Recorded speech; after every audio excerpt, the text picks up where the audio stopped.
गिबियावनो बयखौबो बड' निउस इउटुब चेनेलनि गोदान खौराङाव बरायबाय।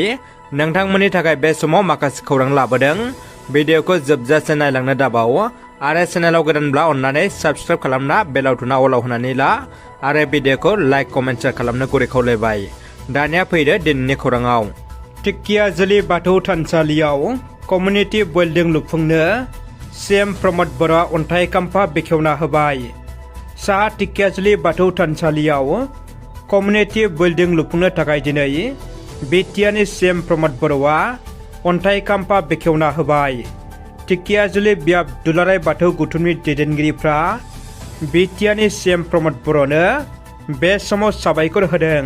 मैया 14 मार्चआव आसामनि रायजो बेंगिरि गुलाब चांद काटारियाया राजभवनाव डक्टर बाबुलाल आहूजा बिथांखौ बड'लेण्ड मुलुगसोलोंसालिनि गोदान भाइस चेन्सेलर महरै समायखिरा लाहोखांनायनि उनाव दिनै बड'लेण्ड मुलुगसोलोंसालियाव सौफैबाय।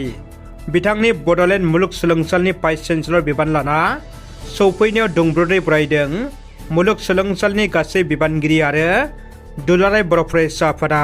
गियान सोरां बिथांखिनि गेजेरजों फरायसाफोरनो 5,000 रांनि चेक रानदों। बिटिआर सरकारनि गियान सोरां बिथांखिनि गेजेरजों राङारि अनसुंथाइनि चेक राननानै होदों सालाकाथि ब्लक इउपिपिएलआ। सिगांनि बोसोरफोराव बिटिआर ओनसोलनि रांखान्थियारि लोरबां नखरनि फरायसाफोरनि सोलोंथाइ लानायाव हेफाजाब होनायनि थांखिजों बिटिआर सरकारा गियान सोरां बिथांखिनि गेजेरजों 5,000 रांनि अनसुंथाइ होबनाय बायदिनो देग्लायबो बिटिसिनि गंफ्रोमबो बियाबफ्रावनो बे राङारि अनसुंथाइनि चेकखौ दासान्दि रानगासिनो दङ। गुबुन गुबुन बियाबफ्राव राननाय बायदिनो दिनै क'क्राझार जिल्लानि सालाकाथि ब्लक कमिटि इउपिपिएलआ दिनै बांगालदबायाव थानाय हालुवा दल पिसिडिसि नब्लाङाव मोनसे जर'खा हाबाफारिनि गेजेरजों गासै सा 200 फरायसाफोरनो 5,000 राङारि अनसुंथाइनि चेकखौ राननानै होयो। मख'जाथावदि गियान सोरां बिथांखिनि गेजेरजों मेट्रिक आनजाद उथ्रिसार जानायनिफ्राय लानानै इउनिभार्सिटि थाखोनि फरायसाफोरनो बे 5,000 राङारि अनसुंथाइनि चेकखौ होनाय जादों। चेक राननाय हाबाफारियाव बाहागो लायो सानजा क'क्राझार बिधानसभा बियाबनि एमएलए लरेन्स इस्लारि बिथांजों लोगोसे इउपिपिएल दोलोनि दैदेनगिरि बिथांमोना। बारग' एनडिएफबिनि गायसनगिरि आफादगिरि रन्जन दैमारि उर्फे डिआर नाब्ला बिथांजों लोगोसे जोबथेसालियाव थानांनाय माखासे दैदेनगिरि मावथि सोद्रोमाफोरनि दिनैनि 15 मार्च खालि जानो गोनां रायदानखौ मोजां फिथाइ मोनथोंनि इसोरनाव आरज गाबदों केन्डेल लाइट सावनानै इउनाइटेड फाराम एक्स एनडिएफबि बिथांमोना।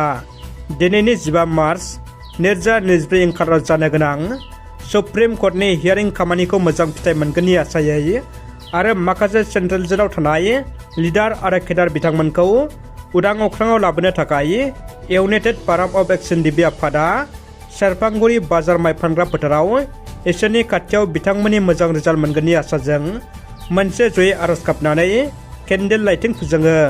बे हाबाफारियावनो बाहागो लायो सेन्ट्रेल इउनाइटेड फाराम एक्स एनडिएफबि आफादगिरि सिला बसुमतारीजों लोगोसे लोगो आफादगिरि नायस्रां औवारी आरो नेहाथारि बि नायसा बिथांमोनजों लोगोसे गोबां बिबानगिरि बारग' एनडिएफबि बिथांमोना बाहागो लायो। गसाइगाव महकुमा ना जौगानाय मावगिरिनि मावसालियाव दिनै एमएलए जिरन बसुमतारी बिथाङा माखासे आइजो गावसुंथा आफादफोरनो अमा फिसा राननानै होदों। बिटिआर सरकारनि पिक काम पिस कालचार बिथांखिनि गेजेरजों दिनै गसाइगाव महकुमानि ना जौगानाय मावगिरिनि मावसालियाव गसाइगाव महकुमानि सिङाव थानाय गुबुन गुबुन गामिनि गासै 15 गावसुंथा आफादफोरनो एमएलए जिरन बसुमतारी बिथाङा अमा फिसाजों लोगोसे अमानि जाग्रा आदारबो राननानै होयो। बे अमा फिसाफोरखौ गावसुंथा आफादफ्रा मोजाङै फिसिनानै रांखान्थि बिथिङाव जौगालांनो हागोनखौ मिजिंथिनानै बेफोरबायदि गुबुन गुबुन बिथांखिफोरखौ बिटिआर सरकारा लागासिनो दं होनना जिरन बसुमतारी बिथाङा फोरमायो। रादाबा एसेनोसै। भिडिअखौ जोबजासे नायनायनि थाखाय नोंथांमोननिसिम साबायखर।